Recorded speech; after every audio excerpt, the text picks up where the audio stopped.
Where are we today? We're looking inside your shop of Composite Concepts, right? That's correct. This is where all the magic happens. This is where we build the hulls and the planks and the runners.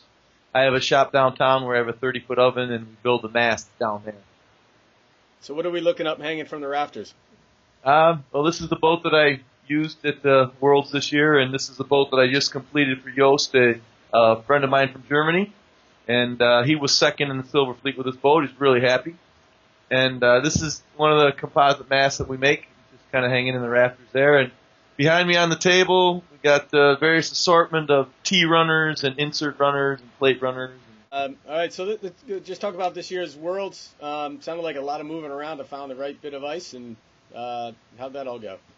It wasn't too bad. We initially went up to Menominee, which is the very southwest corner of the Upper Peninsula of Michigan, and they had beautiful ice there. I mean, it was 12 inches thick, and it was clear. You could see right through it.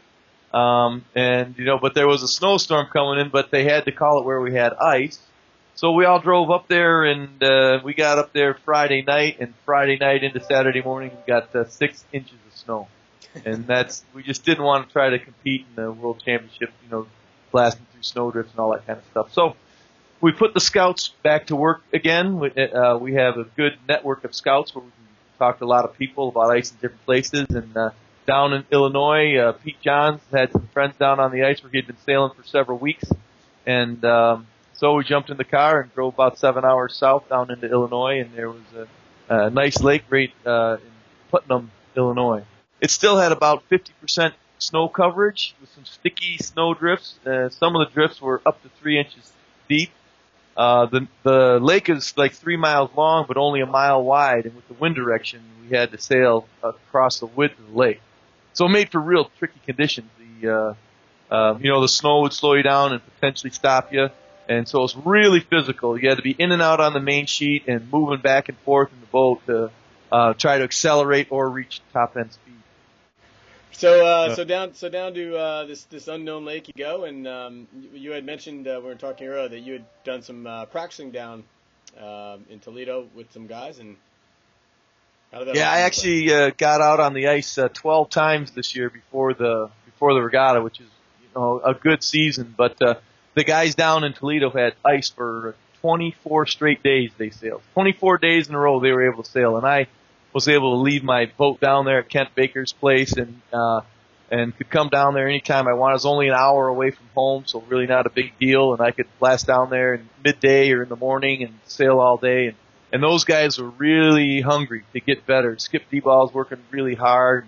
J.R. Francis, Darren Stang, all those guys down in Toledo working really hard to get better and traveling to wherever the ice was. And we actually met on Walled Lake in Michigan when things got really warm and the ice got a little sketchy down there in Toledo. We moved up to Walled Lake, which was just a little north of there, and sailed, a couple days there. And when we sailed, we raced all day long. Every time we were out, pretty much we had good breeze and snowdrifts and all that kind of stuff. So it was excellent training.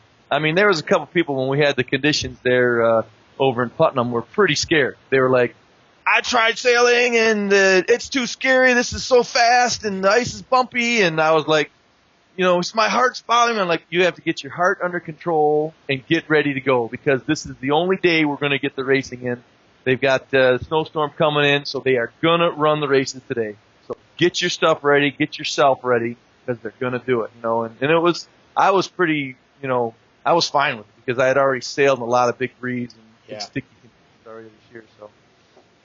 All right, so back to your World. So you got, if we looked at the results, you got a string of seconds.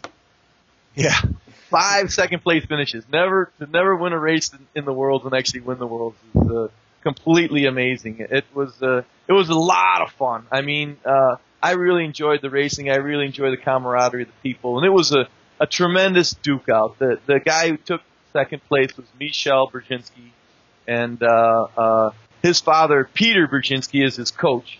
And the Polish team came over, and they were on fire. They had totally dominated the Worlds last year in Austria, and they really wanted to retain the cup, to defend the cup, and bring it back to Poland again. And those guys are working as hard as anybody in the world. And it shows by the results. They had 5 boats in the top 10. They had 1, 3, 4, 5, 7, 8 or something like that. They were right there. I mean, right in the hunt the whole time. And, Peter's dad won the Worlds back in 1978. Or Mikael's dad won the Worlds back in 1978. And ironically, I won the Junior Worlds that year on Lake Champlain at 16 years old. So kind of been doing this a long time. Started building boats in this shop with my dad when I was just a little tyke. I mean, if my dad was out here working on his ice boat stuff, better believe I was out here because I just had a real curiosity and a real desire to learn about the sport and get better at it. We came up with a new mast this year, a new mast technology, new curing system, and new cloth. And boy, the new masts are great. John Dennis took fourth in regatta. He won 2 races. He had a little incident with a Mark 1 race, but otherwise he would have been right in the hunt with me and duking it out for first place. Did just a fantastic job. But the new mast, I'm using all S-Class and carbon now, where before I was using some double bias matte stuff. I got rid of all that.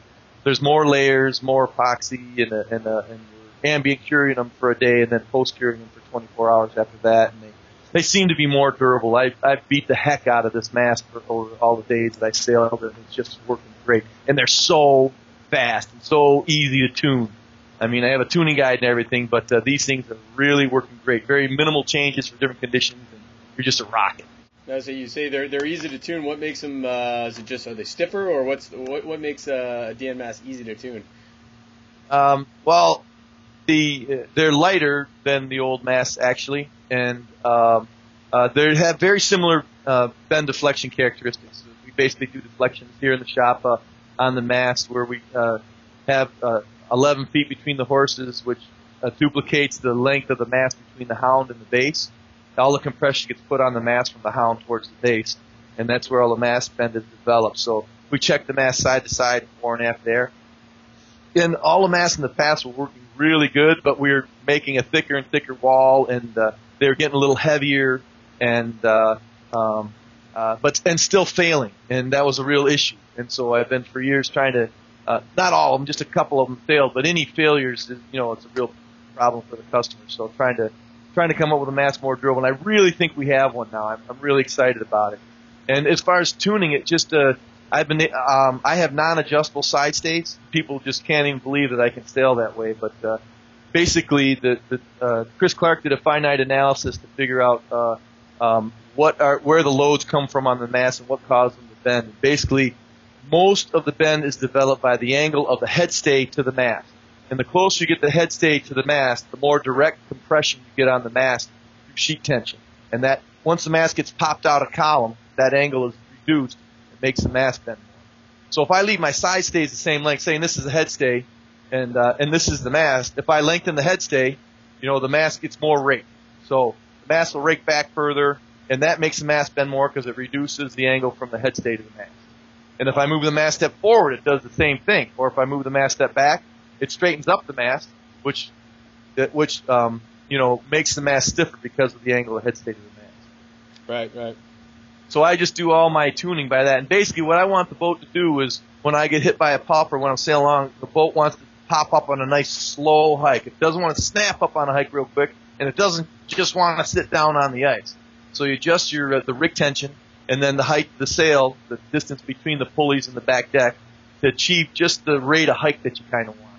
And if the ice is really fast and there's no snow on the ice, man, then you want to try to stiffen up the mast because the mast can actually overbend pretty easily. And you want to stiffen up the rig a little bit and lower the sail a little bit so you hit block to block a little sooner. Use a flatter sail.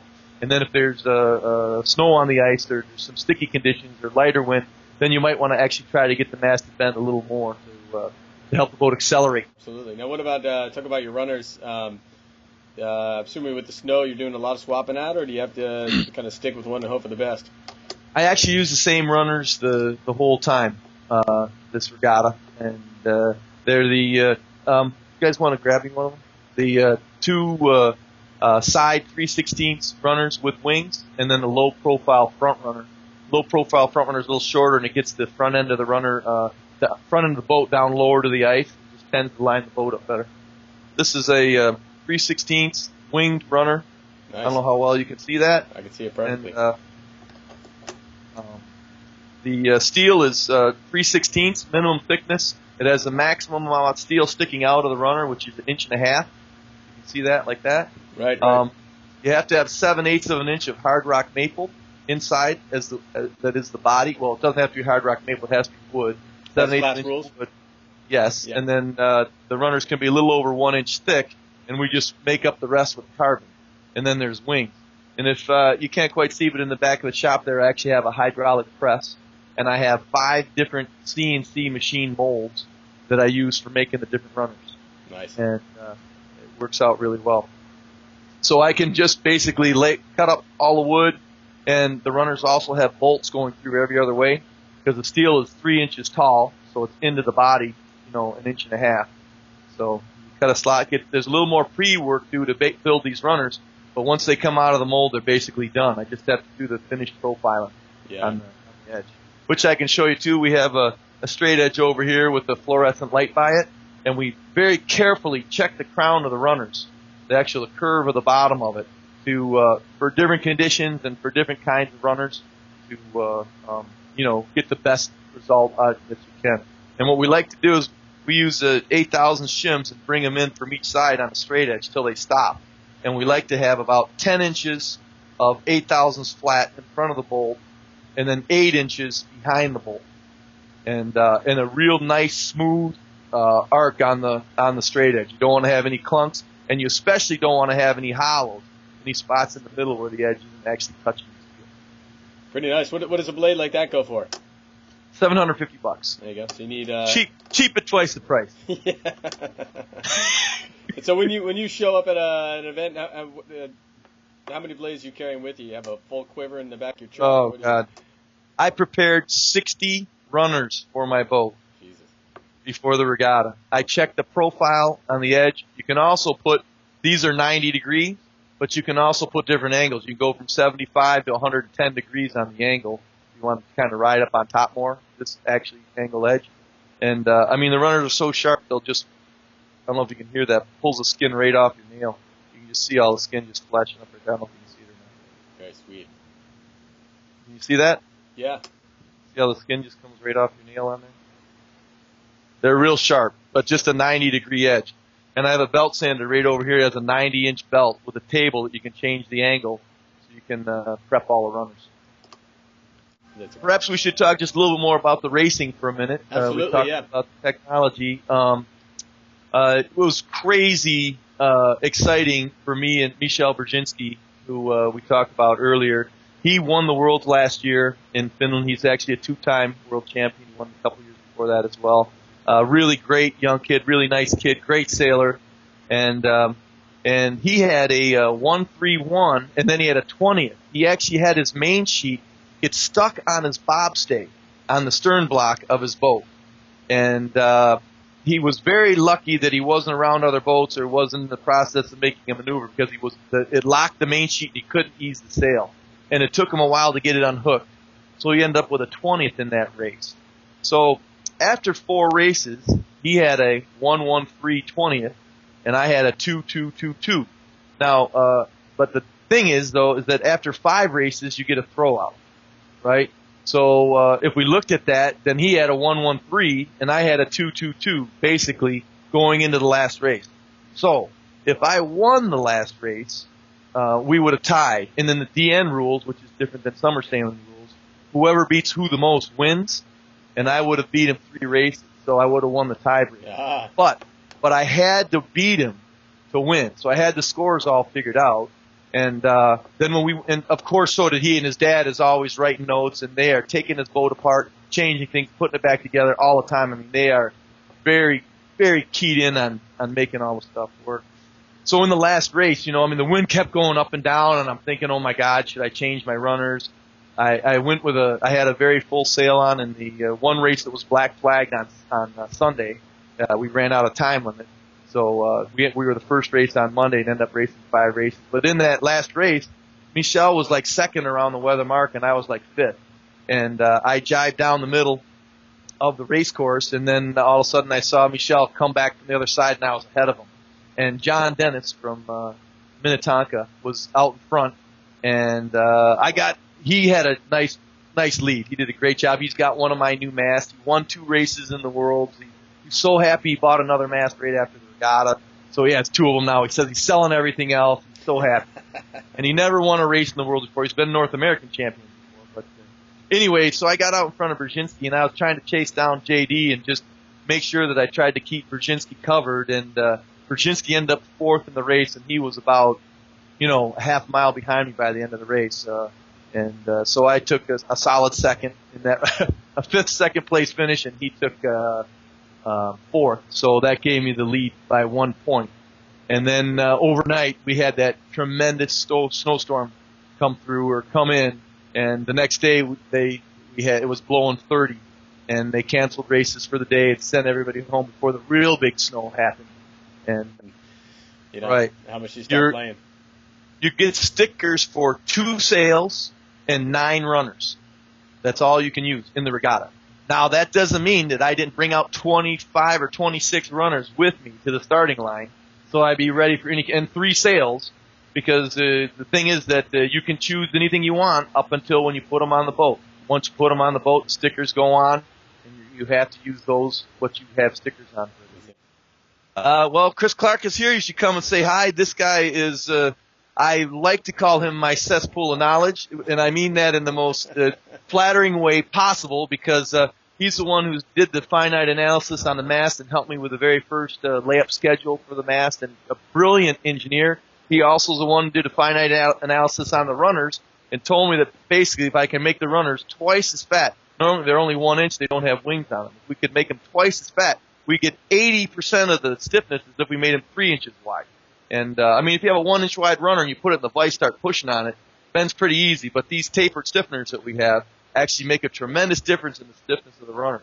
And that adds to better speed, because if the runner's flexing while you're racing, it's not fast. If it's flexing while you're going through snow, you're cutting a wide groove through the snow. So having these stiffened runners makes the boat a lot faster.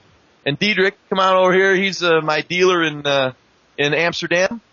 And he came over and raced. He took 3rd in the stay in here, Chris. Chris actually took 2nd in the Silver Fleet. Sweet. And Diedrich took 3rd in the Bronze Fleet. My nephew Mike, who works for me here and helps me build all this crazy stuff, was 1st in the Silver Fleet. There was a really difficult silver qualifying race. It got really light and goofy, and the results really got mixed up. So, but Mike, congratulations to Mike Ray winning the Silver Fleet, and this other guy, Jim Dixon, from down in Illinois, won the Bronze Fleet, and I met him at his son's hockey tournament in Detroit to deliver him some product this summer. So congratulations to Tim Dixon as well. Well, I just love the sport. I have a passion for this like nothing else, and I really believe that the faster I can make everybody around me, the faster I'm going to be, and the more fun we're going to. Because fast is fun.